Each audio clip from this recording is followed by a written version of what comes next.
Israël demain, c'est l'émission des innovations en Israël. Olivier Granilic vous fait découvrir chaque semaine toutes les nouveautés dans le domaine des nouvelles technologies, de la médecine et du social. Israël demain, c'est l'émission qui parle du futur sur Studio Qualita.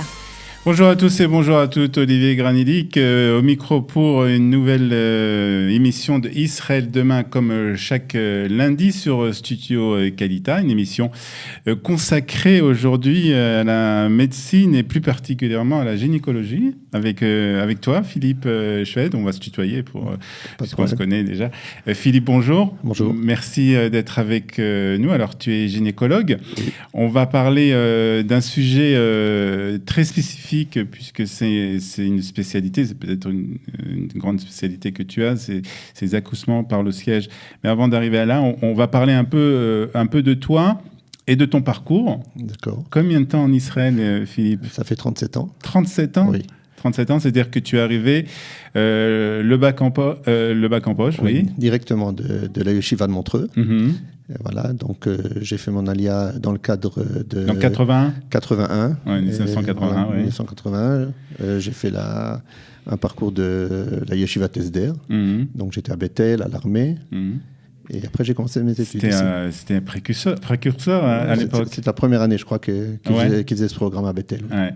Alors, après la Yeshiva Tesder, tu décides de faire des études de médecine et tu rentres donc à l'Université hébraïque de Jérusalem, à Hadassah. Hadassah, oui, c'est ça. Alors, quand on a 20 ans, 22 ans à peu près, peut-être. 20 ans, oui. Ouais. 20 ans. On vient de France, on décide de faire des études de médecine en Israël. C'est un défi quand même assez important à relever. Oui, c'était pas évident d'être accepté. C'était pas évident l'allemand, la langue. C'était l'ivrite et l'anglais. Et bon, il faut travailler beaucoup. Il faut travailler beaucoup. Bon, on l'a fait. On l'a fait. Alors, tu te diriges donc des études de médecine et tu choisis ta spécialité, la gynécologie. Pourquoi cette spécialité ? Pendant les études, donc on passe un peu dans tous les services pour voir. Et vraiment, c'était le coup de foudre. Quoi. Coup de foudre. Quand tu as vu un accouchement, tu as dit voilà, c'est ce que je veux faire. Quand je suis arrivé en 5e année, je savais que c'était ça et pas autre chose. Ouais, l'obstétrique, surtout l'obstétrique. D'accord. Donc, 25 ans dans ce domaine, 25 ans à Bikur Cholim. À Bikur Cholim, voilà, un hôpital de Bikur Cholim qui se trouve d'ailleurs pas très loin des studios de Studio Qualita. Et tu es le directeur ou le chef de l'unité des grossesses à risque. C'est ça. Donc j'ai fait ma spécialité à Bikur Cholim et ça fait 18 ans que je suis spécialiste. Tu as une idée de combien d'accouchements tu as fait? Non, je ne sais pas compter. En 25 ans. Des milliers certainement. Des milliers. Est-ce qu'il y a eu des femmes que tu as, des jeunes filles que tu as accouchées, qu'après ils sont venues pour se faire accoucher? Oui, mais j'ai arrivé plusieurs fois où la mère de la femme qui est en train d'accoucher m'a dit, mais tu sais que tu m'as accouché à l'époque aussi pour cette fille. Donc ça fait déjà 2 générations. Oui. Ouais, donc un beau record avec aussi un record spécial, je crois.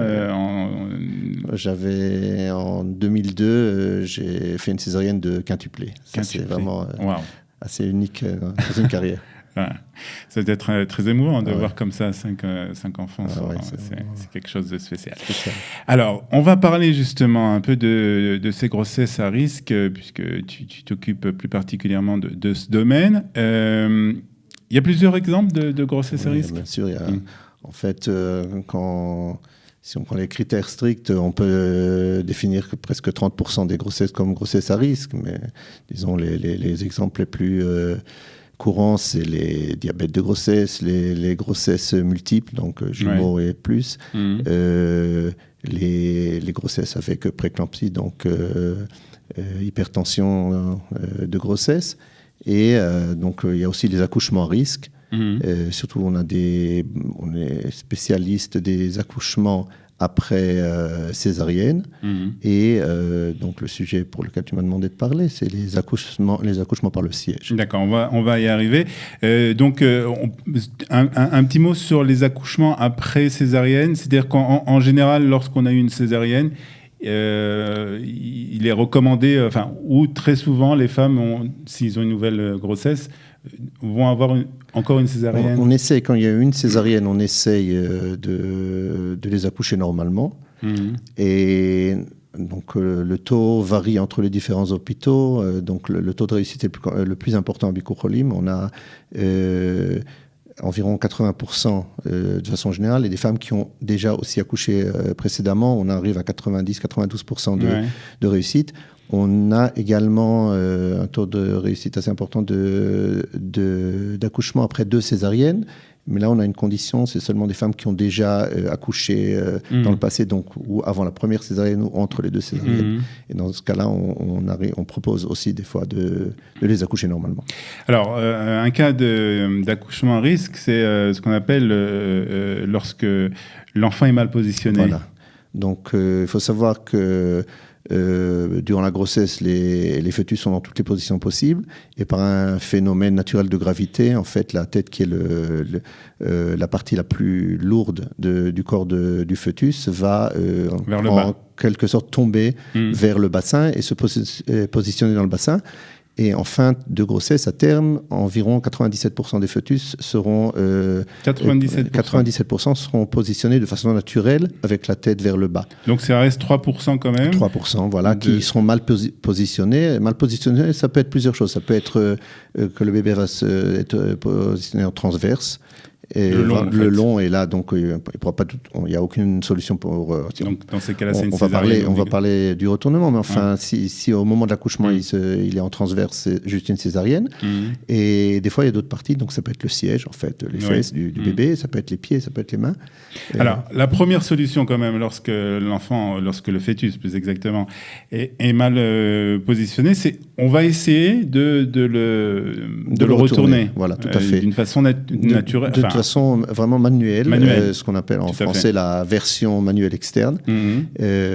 On va essayer vraiment avec les mains de le prendre et de le retourner. C'est douloureux, non ? Pas toujours, ça dépend. Ça dépend. Des fois c'est douloureux, des fois pas. Et c'est certainement moins douloureux qu'une des options autres qui est une césarienne. Et donc c'est ce qu'on va conseiller dans la plupart des cas. D'accord, c'est la première étape. C'est-à-dire que lorsque tu as une patiente qui arrive et que le fœtus est mal positionné, tu vas essayer de faire... Voilà, mais il faut bien préciser qu'on peut le faire qu'avant l'accouchement. C'est-à-dire que si la femme arrive en phase d'accouchement, c'est-à-dire qu'elle a déjà des contractions, on ne peut plus le faire. Donc on va essayer c'est une des nombreuses raisons du suivi, du bon suivi de grossesse. Vers 36, 37, 38 semaines, on va essayer de détecter toutes les femmes où le bébé est mal positionné, et donc le mieux c'est en 37 et 38 semaines, on va essayer de le retourner quand il n'y a pas de contraction. Est-ce qu'il y a des cas justement que l'enfant ou que le fœtus se retourne quelques semaines ou quelques jours avant le terme, justement? Des fois, ça arrive très souvent. On a des cas extrêmes. Une histoire célèbre chez nous d'il y a plusieurs dizaines d'années. À l'époque, on ne le fait plus, mais à l'époque, on faisait des radios pour voir comment était positionné le bébé. Et il y a une femme qui a fait une radio, elle est revenue avec la radio en main, on voit que c'est un siège. Le temps qu'elle arrive, donc quelques minutes en salle d'accouchement, il s'était retourné tout seul. Ah oui. Donc évidemment, elle dit ça, c'est un miracle.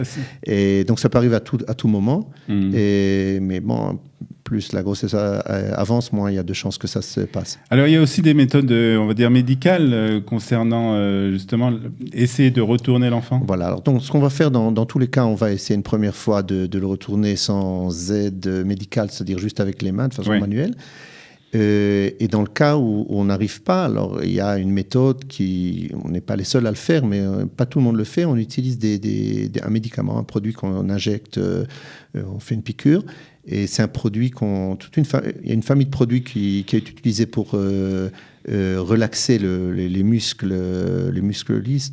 Par exemple, on utilise ces médicaments dans le traitement de l'asthme pour relaxer les bronches, et donc ça va relaxer l'utérus. Et ça va permettre de faire de retourner plus facilement le bébé dans le cas où l'utérus est assez rigide. Et par exemple, ça fait 5 ans que Bicur Cholim est devenu une succursale de Shaare Zedek. Ouais. Et les internes, en fait, se partagent le temps de spécialité entre Shaare Zedek et Bicur Cholim.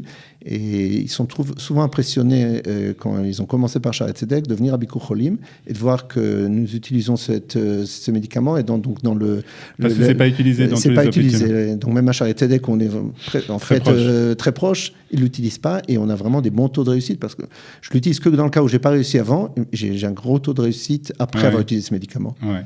Donc ça c'est encore une façon d'essayer de retourner le fœtus et puis des fois même ce traitement médical ne marche pas. Alors des fois on n'arrive pas, des fois on ne peut pas. Parce qu'il y a un problème, par exemple l'utérus est mal formé, une cloison dans l'utérus, donc on ne va même pas essayer. Des fois la femme a peur de retourner le bébé, des fois elle n'a pas le temps parce que l'accouchement va se déclencher avant qu'elle ait eu le temps de faire. Des fois le bébé était tout le temps se présentait par la tête et au moment de l'accouchement on voit que c'est un siège. Ouais. Donc il y a pas mal de cas où c'est plus possible de le faire. C'est plus possible. En gros, disons, dans 50% des cas, la femme a pu le faire, et dans 50% des cas... C'est un traitement qui est rapide, qui prend quelques heures, ou c'est sur plusieurs jours? Pour retourner le bébé? Avec ce médicament. Le médicament, on donne le médicament, on attend 20-30 minutes, et alors on fait. Ouais. Donc, dans certains cas, la femme va accoucher et va venir en phase d'accouchement avec un siège. D'accord. Donc... Alors, on arrive dans ce cas-là, justement, puisque c'est un peu ta spécialité, la spécialité aussi de l'hôpital Bicur Cholim, c'est ces fameux accouchements par siège. Voilà, alors donc les accouchements par siège, ça c'est toujours fait, et il y avait toujours une polémique dans la littérature médicale, est-ce que c'est dangereux, pour les raisons qu'on a évoquées avant. Et en l'an 2000, il y a eu une étude internationale qui a été publiée et qui est disons le titre, c'était « On arrête de faire les accouchements par le siège parce que c'est dangereux ». C'est-à-dire que dans les milieux médicaux, on a dit que en fait, les accouchements par siège étaient dangereux. Il y avait un taux de danger assez élevé et qu'il fallait pas les faire. Voilà. Donc on a arrêté à un moment un peu de les faire. On n'a pas, en fait, quand l'étude a été publiée, la plupart des services ont sauté sur l'occasion parce que pour un médecin, c'est plus facile de faire une césarienne qui dure des fois 15-20 minutes que des heures à côté de la femme qui va accoucher, la parturiente. Et il y a beaucoup de services qui ont arrêté. Mais là, j'en tirerai un coup de chapeau à mon ancien patron, le professeur Chaim Yafé, qui était un visionnaire dans plein de domaines. Et aussi dans ce domaine, il a dit tant qu'on a le droit, tant que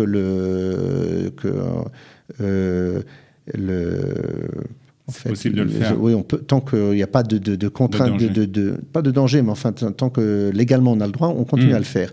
Et au fur et à mesure, il y a eu beaucoup d'études qui ont montré que cette étude n'était pas très valide, surtout dans les pays développés, parce que l'étude de base avait été faite dans des pays comme le Pakistan, où le traitement des bébés après la naissance avait provoqué aussi beaucoup de problèmes. Et ce qui est le plus important, c'est que la même équipe ont suivi les bébés pendant plusieurs années et on s'est arrivé à la conclusion après plusieurs années qu'il n'y avait aucune différence dans le développement, ni physique ni intellectuel de ces bébés. Donc, ils ont, après avoir dit on arrête, ils ont dit en fait, on peut le faire.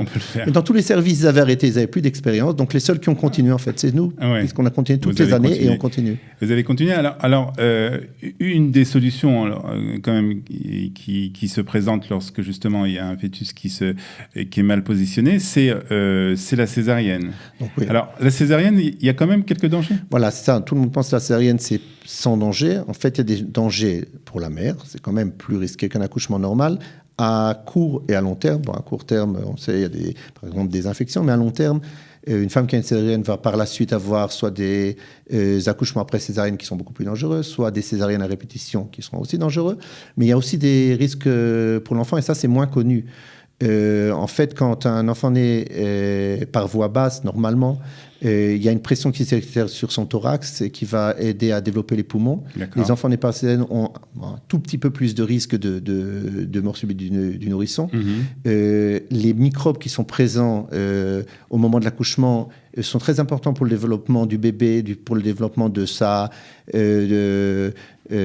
par exemple, les bébés qui sont nés par césarienne auront plus de risques d'obésité par la suite, d'allergie à la nourriture, et même d'autisme on parle.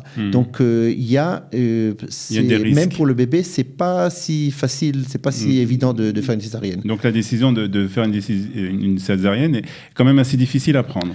Pas difficile, il y a des cas, dans la plupart des cas, il n'y a pas le choix, on pense vraiment l'immédiat, la mère et l'enfant. La plupart des césariennes, c'est pour l'enfant, pour que l'enfant n'ait pas de problème. Mais quand les deux possibilités sont à peu près équivalentes, il faut bien penser à toutes les données. Ouais. Alors justement, l'accouchement par le siège, c'est de ce dont on va parler maintenant. C'est quoi la difficulté de cet accouchement en fait ? En fait, donc comme je l'ai dit, il y a un tout petit risque théorique que la tête reste coincée une fois que le corps est sorti. C'est pour ça qu'on choisit en fait nos cas vraiment avec des pincettes. C'est-à-dire que tout le monde ne peut pas être candidate. Et vraiment, on a des très bons résultats parce qu'on choisit les femmes. Donc, on a des critères, par exemple, de poids. On ne veut pas des petits bébés où la tête va être disproportionnée par rapport au corps, pas des gros bébés qui vont... où tout le bébé va être gros et risque de ne pas sortir. Donc, on limite, par exemple, si pour un accouchement par la tête, on limite à 4,5 kg, pour l'accouchement par le siège, on limite à 3,8 kg. Pour un premier accouchement par le siège, on limite à 3,6 kg. Ce sera seulement des sièges et pas, par exemple, les pieds, parce que le siège plié est à peu près la même dimension que la tête. On vérifie par ultrason que la tête est bien positionnée pour pas qu'il y ait de risque pour la colonne vertébrale. On fera l'accouchement en salle d'opération dans les meilleures conditions possibles, une équipe avec 2 obstétriciens, dont un spécialiste, un anesthésiste, un pédiatre, vraiment une équipe complète. Ouais. Donc on donne les meilleures conditions et les résultats sont là. On a pas de grands problèmes. Pour la mère, pour celle qui accouche, c'est un accouchement plus difficile quand même ? Non. D'abord, on exige, par exemple, une péridurale. Et donc, il n'y a pas... Les femmes ça dure plus longtemps quand même ? Non, au contraire. Même on limite. Disons, à partir de la dilatation complète, par la tête, on défend jusqu'à 4 heures. Là, si au bout de 2 heures, ce n'est pas sorti, on fera une césarienne. Donc vraiment, on ne prend aucun risque. Aucun risque. Donc, on a... vraiment, comme je vous ai dit, on choisit les cas avec des pincettes et on a à peu près 40 accouchements comme ça par an. 40 accouchements par siège, oui. Donc c'est le seul hôpital en Israël. C'est le seul hôpital en Israël. Ça se fait quand même dans le reste du monde, je suppose, encore. Oui, ça se fait, ça dépend où en France. Je sais qu'il y a quelques hôpitaux qui le font aussi. Ouais. Mais bon. C'est devenu rare. C'est devenu assez rare, oui. Ouais. Justement parce que c'est un peu plus de préparation, c'est plus... C'est surtout, il faut avoir de l'expérience. C'est vraiment l'expérience, et l'expérience se perd. Une fois qu'on l'a perdu, on l'a perdu. On peut pas Donc ceux qui n'ont pas appris ça, on essaye d'enseigner ça à nos internes. Bien sûr. Pour quand même que ça continue, mais c'est vraiment, ça devient rare. Et le conseil que tu donnerais des femmes, justement, alors on a compris, plus ou moins, mais le conseil quand même, la marche à suivre, plus exactement. La marche à suivre, donc d'abord faire un bon suivi de grossesse. Ouais. Dans le cas où on détecte, donc 37 semaines, un malpositionnement, de tenter de retourner le bébé. Et si on n'y arrive pas, de voir, d'abord de consulter un médecin avant, de ne pas arriver quand personne n'est au courant en salle d'accouchement au milieu de la nuit ou de Shabbat et de chercher quelqu'un qui sait faire ce type d'accouchement. Et donc de consulter avant et d'envisager très sérieusement le siège. D'un autre côté, il faut savoir que si ça ne va pas, la césarienne, ce n'est pas dramatique. C'est aussi une... Mais la solution de l'accouchement par le siège, tu penses est meilleure que si les conditions sont réunies ? Quand les conditions sont réunies, c'est à mon avis bien mieux que de faire une césarienne. Donc voilà, c'est quand même une innovation israélienne, puisqu'on parle des innovations, de Bikur Cholim, en tout cas, de l'hôpital Bikur Cholim ici à Jérusalem, qui est le seul hôpital donc, à faire ce genre d'accouchement. Je voudrais, pour terminer, te poser une question un peu plus personnelle. Tu nous as dit que tu avais fait des milliers d'accouchements dans ta vie. Est-ce que à chaque fois, c'est le même sentiment quand tu accouches une femme ? Il y a encore, à mon âge, certains accouchements qui sont vraiment, vraiment spéciaux. On a une émotion. Ouais. Pas tous, évidemment, mais certains... Il y a quelque chose qui te vient... Des fois le contexte, des fois le contexte médical, des fois le contexte personnel, des fois il y a des histoires qui sont autour et qui font que les accouchements sont assez... Vraiment, il y a beaucoup d'émotions. Mettre la vie au monde, donner la vie, pas donner la vie, mais aider à donner la vie, c'est quelque chose de... Je ne changerai pas mon métier. Non. Bon, après 37 ans non plus, c'est pas le moment. Voilà. Merci beaucoup en tout cas, Philippe. Merci. Philippe Schwed, docteur Philippe Schwed, on va t'appeler comme il faut, d'être venu nous parler de ces accouchements par le siège, un sujet que seul l'hôpital Bikur Olim et toi en particulier traité donc en Israël. C'était important de le signaler. Merci de l'avoir fait dans notre émission de Israël demain. Merci aussi à Ariel pour la réalisation technique. Nous nous retrouverons la semaine prochaine pour un nouveau numéro d'Israël demain sur Studio Kalita. Merci, bonne journée à tous, bye bye. Israël demain, c'est l'émission des innovations en Israël. Olivier Granilic vous fait découvrir chaque semaine toutes les nouveautés dans le domaine des nouvelles technologies, de la médecine et du social. Israël demain, c'est l'émission qui parle du futur sur Studio Kalita.